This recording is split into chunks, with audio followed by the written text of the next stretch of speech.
Matulog ka na.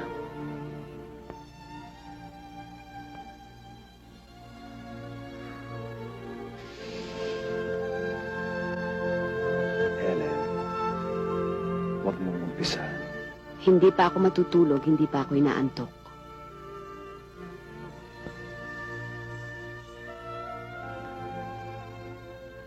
Lalo mo lang pahihirapin ang lahat. Ayokong makita mong umaalis ako. Ayokong makita mong iniiwan ko kayo. Bakit nga ba? Bakit kailangan umalis ka pa? Bakit iiwanan mo kaming mag-iina? Ronald, alam mo ba kung ano nararamdaman ko kung gumigising ako nang wala ka? Kapag nakikita kong hinahanap ka ng mga bata. Sino ba mas mahal mo, kami o ang Saudi? Langit kayo. Impyerno yung Saudi. Napakahirap ng buhay sa Saudi, Helen. Mainit sa disyerto. Ang hirap ng trabaho. Malungkot sa gabi. Pero kailangan ko mapuntahan ang impyerno para mapaligay ang langit para sa inyo. Alam mo, Helen, tuwing nasa Saudi ako, namamatay ako. Pero kailangan mangyari yun. Kaya tinitiis ko. Gusto ko matapos ng bahay na to. Mabayaran ang lupa. Makapagbangko tayo. Kahit papano para sa mga bata. Gaya nung una, Helen. Gusto kong maligayang samahan natin sa lahat ng bagay. Ayokong mapahiya sa babaeng pinakasalan ko.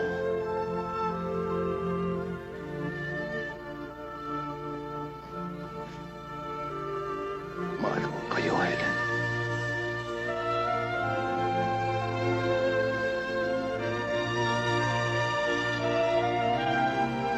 Ronald, magiging mabagal lang ng konti. Pero mangyayari din ang lahat.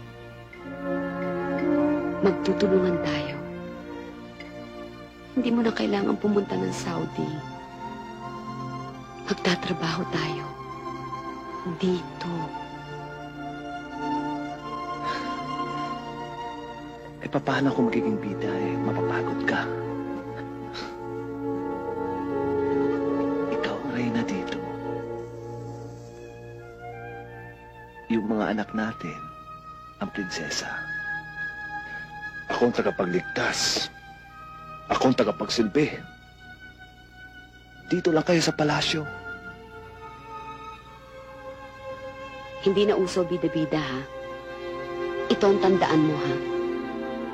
Ito na ang huli mong alis papuntang Saudi. Dahil hinding-hindi na ako papayag sa susunod. Pangako. Isumpa mo. Ayoko na ng pangapangako. I swear. At hindi ka na rin naalis ngayon na hindi kami gising na mag-ina. Ano? I swear.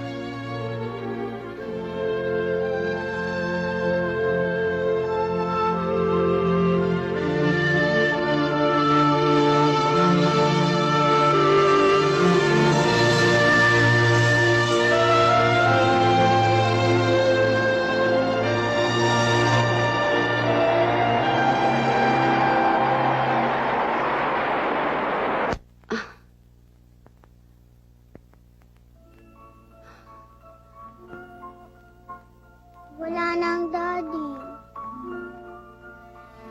Umalis na naman.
Ninong!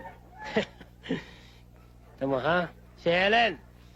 Matinong babae raw yan. Iyan ang nakapagpapadagdag sa kagandaan niya. Tanungin mo pa yung matatanda.